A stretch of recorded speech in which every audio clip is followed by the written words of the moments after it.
back option because past those two, what do we have? Fofana, not good enough. Badiashile, not good enough. Achimpong, too young. So this is the problem that we have now because we didn't go get ourselves another center back after Colwell got hurt. So that's on the transfer team. But Tosin and Chalobah, they're still our two best options. I think Tosin is mature enough to take all the mistakes he made in the last match, reflect on him and improve. And Chalobah is just that hard worker that will constantly push himself. And then, of course, Cucurella on the left side because he has to return to the lineup, especially Hato didn't play poorly, but it just was not the same as having Cucurella out there. In the middle, I still expect it to be Fernandez and Caicedo. I didn't think Fernandez was great in the second half, but I thought first half he looked pretty good against Brentford. Caicedo was just class throughout as he always is. So I think those two are our best midfield option by far. But into the front four, this is where I personally think we have to go strong. You rested Palmer, you rested Estevao. I think both of them need to start. Palmer in the center, Estevao on the right. And I think Neto needs to be on the left. I think Gittins showed he still needs a bit more time to fit into the system and what we're trying to do. I think Garnacho, he came on with a bit of quality, but I think he showed why he's dangerous to have defensively. So I think Neto's going to be your best option to have on that left side right now. And then up top, if he's fit, I say we go with João Pedro. Maresca did say that apparently he didn't want to start. He wasn't really feeling up to it. So I'm guessing that's why he was the one subbed off in the second half, even though we were looking for a winning goal. But we have to hope that he's fully fit. We have to hope he's available because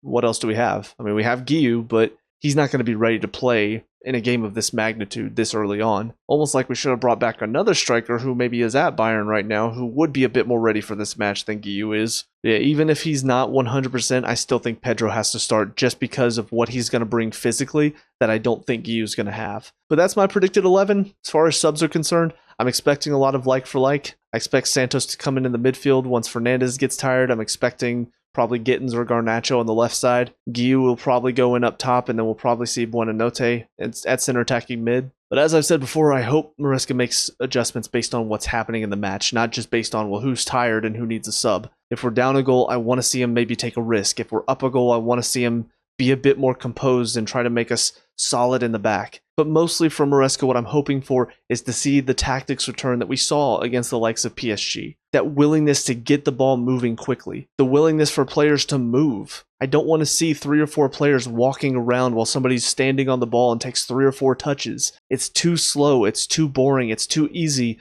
for the other team to defend against. Again, it's why I think against Palace, even though they're a good team, we should have won because we didn't threaten them at all. We didn't do anything to make them work defensively.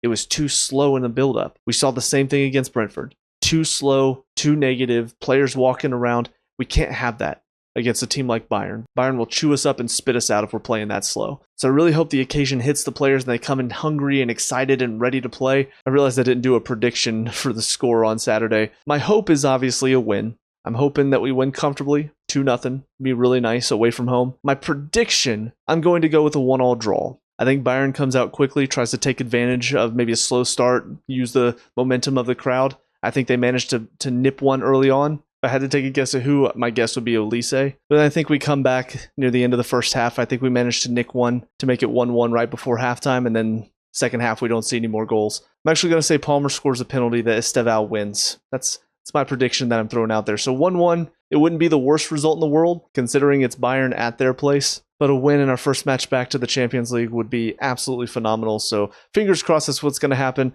I also just have this nagging feeling after the draw against Brentford that we're going to see that slip happen that we saw last season. We're going to see the team drop off and not be effective every match like I want them to be. And I don't want to see that. I don't want to see us return to last season. Hopefully that's just my pessimism though, and I'll be wrong, but those are my thoughts. So let me know what you guys think down in the comment section below. What are your thoughts going into tomorrow? Let me know. We can talk about and discuss all that good stuff. Leave a like and subscribe for future Chelsea previews, reviews, and talks. And until next time, I hope you guys have a great day. I will talk to y'all later. Peace out.